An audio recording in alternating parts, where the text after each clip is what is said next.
Soin chuan o ka tan chuan tiang tak a hniam chu ni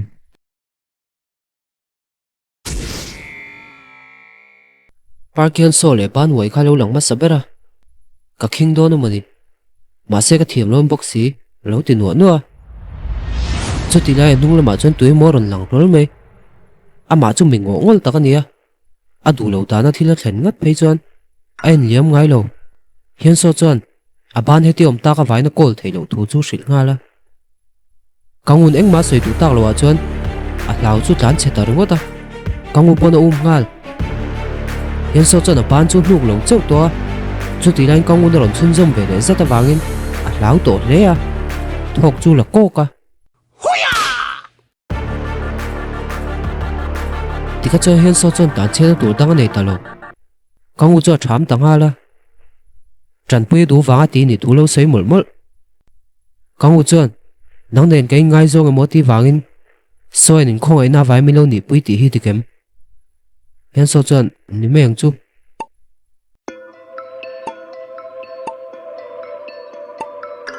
ngai that thak lo ni na chun zom kha la hian so chuan eng mai hriat ve lo thu ka hril pon oi du lo ati lai chuan kangu chuan ro man da thara lo nei der to eng ma hril sung che ati ra tangkan he thili kan pani ro man ani ati ra tangkan ka she ve vek I sha thiam em ati chuan hian so chuan ma se ka hril ati lai chuan kangu za eng ma sei to su chiang em ati le vaka hian so chu sha thiam a sei chuak ani chuan ai mu to ngai lo tu thu chu hril poka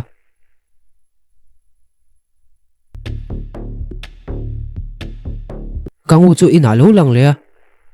min lo khong ai ve ngam mo zo soyan ril rut niam min la ti zui bok eng tiang che nge kan niam thei ti kan mung che soyan le mi keng an lo langa mi keng chon chu an dot pho choplek po lo nia chu pon poisa kan mu tain lo wangin soyan cho mi pap mel thate an mel pu zo ti chiang taka hriat terin kom le ta lo tia Ihang chiang nge moi ngai le ke ni me ni loin me chia te le LGBT community om zong zong te point sai ni ka post chiam don zo ka mani ti lai chuan ani chuan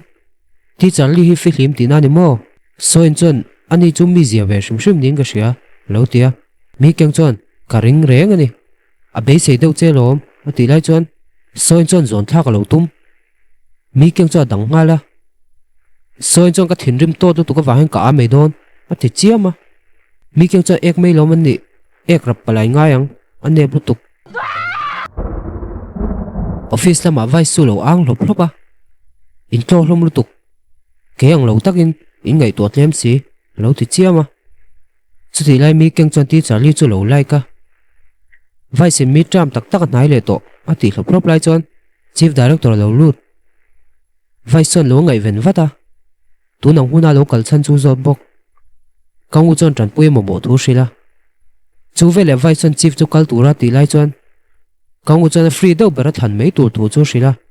so in lo she chon rang lu tu gena birungal a colorful mei ba ka kangu hen ro man lo vek to ni tur ni pt charkha class nei lo tero office sign zui phei ngala so in join thil ngei ti hi ati chu kangu chon enge ni wak kami zia chu shet ka hian so nei date angin kan langa ti chon nang ne he kein nei phata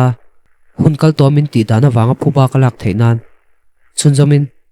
pa ngai do ka bem cha chuan I du don lo ti ka shim shima so in joi sei dik che ngange ka date mo tang che thok thol gan le nem kangu chon ni renge chu wang lom trik ka hai chuan nge ti waka ma serin ai ni hre chuak ma tat min man chhuata ka chuan mi te ma zak taka in siam lama ka tuan liang ati chu so in chon makati bon chun zamin kangu chon contract anga thokini ti ka mu chhuata ka chuan motori khal thiam tro atayar le engine oil le thaim ti wa chekro ati chu so in chon du lo na sa kangu chon oho inial don ni mo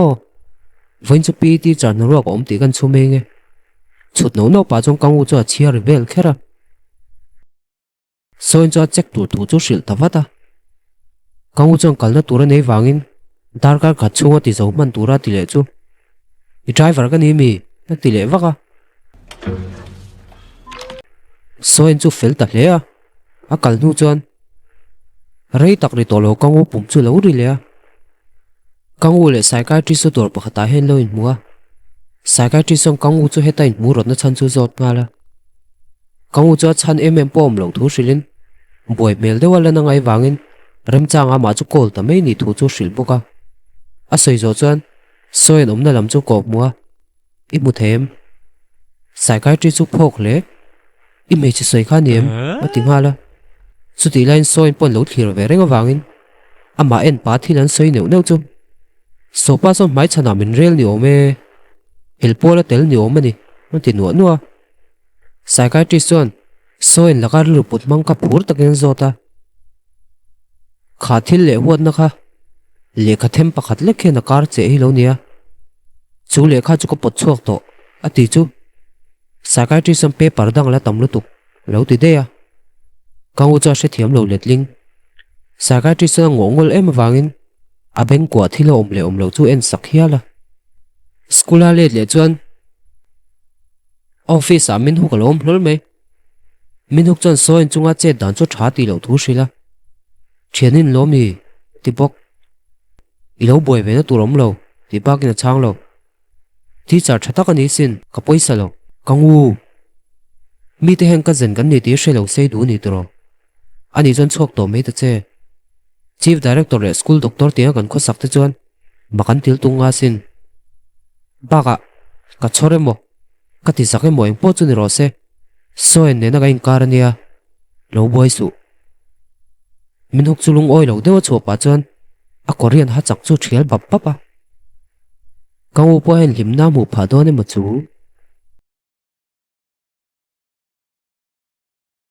chu tiang bokin min huk office salu chu soin in thil lo ei tuam me a phalna lama salwa ei ringot chu poi ti thu shila min huk chuan nui sukin adang pek bel pa chuan eng ti khuna po ei the thu chu shila arem chan lai ni boka min huk chuan chief director ne nan buina chu zot chianga soin chuan an chia ma setlang takin a chang lova sama chingam kayang me ni thu shilin atan nge to ema wangin a chen fel dan om chun chu a samatan mei chu ni atia lom thu shil nu chuan a chuak ta hala min hukin ko la dong a pi ne na train nia kawun na tho that le that lo chu lo zota nang ma chan veng talina that ka be se ati kher chu kangu nu ngai dan chu ni wak lo min huk cha tho that thu chu shila kangu muting lo bik chu a hriat thiam lo thu shila chero men joy thir dan thak ro kangu hem mel bak chon tur nei lo na tha nei lo mei baka ami zia po tha chuang lo ati chu min huk chu doctor la ni char chara tu da chong kangu nuaya tho to hi lo tia chero men chon doctor chu doctor an ni reng enga ngai dan nge tu se chon polin hospital po ka sanghal thei lo ti be zat bok chu ti lain kangu pa chon awa thadon ve min huk chu ka chuang ani ngil nei si fing si kangu le kang hi chu ka fa te mani se kangai na hlol lo ala ti ta deuh dewa kalna turan nei wangin chua men tum chu kang hi lo lut hlol me khoi kali tum lo ti hala apa hian na ngai sak lem lo ti kan hriat theu to kha tuna po hen uk la man tlain te thut khom pain dinner ei pui tur nei line spa kal lo tum ve mi pi ber pon ti tur nei lo mo lo ti char chara eng po chu ni se kang hin soi chua ta ga chuan akal nge ngai chu ni mel introyom turin dinner eina lampan chuang kal ta zoka kang hi ro chu company lama kalangai wangin an mani shoi ho turina secretary biak sak tur thu chu shil loma chu ti lai nu ber chuan an chok me du zong order turin pa ber chu cha ani ro chuan meeting na engma ei tui ngai lo ti deuh muka nu ber chuan nakina kangu blind day ni na khan va ei leila ati chu kang hi chon kangun blind day ta nei mo lo ti vata anu chuan ne ma se du zong an chi lo niang makta ber chu arem ti be mei khani kang hi chon omtir me ro man na ta po nei beng thil ngai to lo to pani big lo nia lo ti vata anu chon nge thil thil che nei mi lo ti chon a chang zui to lem lo a so jun le jo hi chon assignment lo ti mek chu ti line wan su karon chuak phei jo hi chon lo lom wata so jun chon kalmain kol ba sha chu ei ve turina tia a kei nu chon hodol ten kol ba sha huan thadon nei thu chu shila chun zamin kam break zoka hodol chu bathroom a om hodol bathroom atanga ron chuak chu wan suk chon lo chang reng hi nia min hria ti ro ati wata hodol chon chang nuai wan suk chon ni chon bara khai local ve me me ni mo ati chon hodol chon ni na pum thiam ve tel tel thu chu shila chu min hria reng chu hodol chon wan suk thuruk chu tu ma shil lo tu tu shil nga la tuition class chu ta na poi mo em awangin hre thiam sham turin ati bok wan suk hian ni na za pui lo me baka azep ngai lem lo wangin athu soi chu hre thiam lo le soi chon thala khalung ngai mel deuh hian lo ena wan suk ina mu chon kawa soi sa shrep don mi lo tia soi chon soi sak tlak po ni lo thuin lo changa bial pale me me ni tho wangin in tilungai lo turin a hrilya soi chon ngai tuang ngai lo thu hrilin a hna kal tura ti ta ka chon wan suk po chu kal tanga la jang mi pon lo thlir renga soi ngui mel chu mu sho ma ti hle kang u thalak lama chon a phei wata ama wanga ni chu ring nga la ni a tira tang ngai na lo shim shim hi lo nia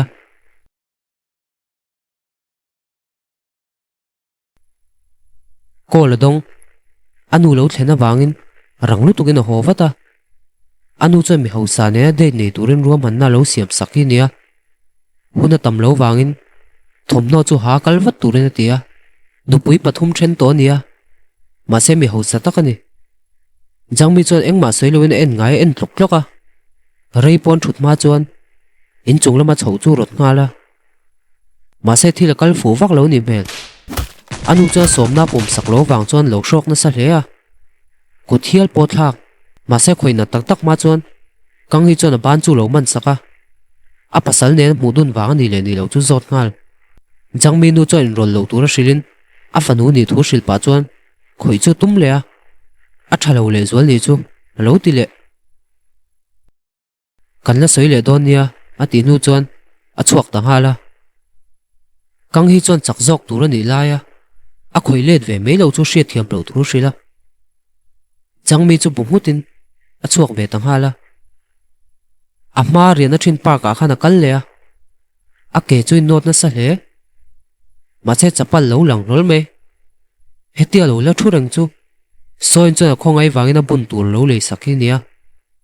jangmi na bu chon a pun niam wat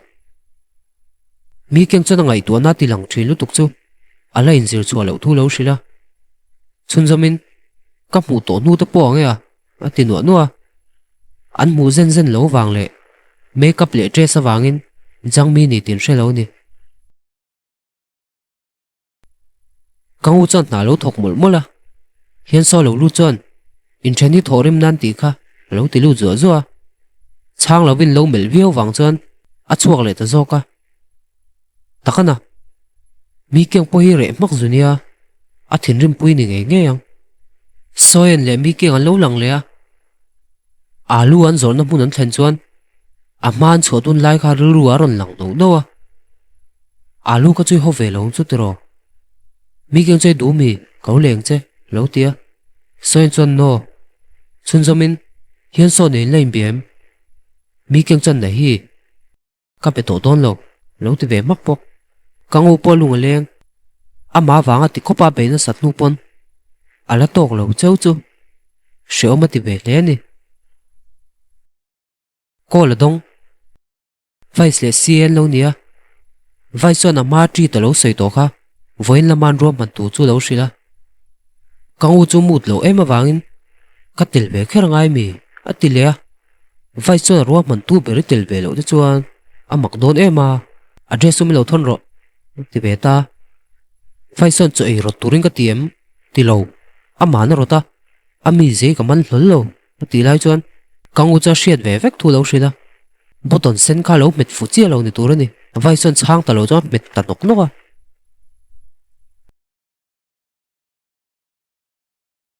school lo langa mi keng chona pa share ring no hunan man do na wangin voin khera choin rot chu ui thu lo sei no no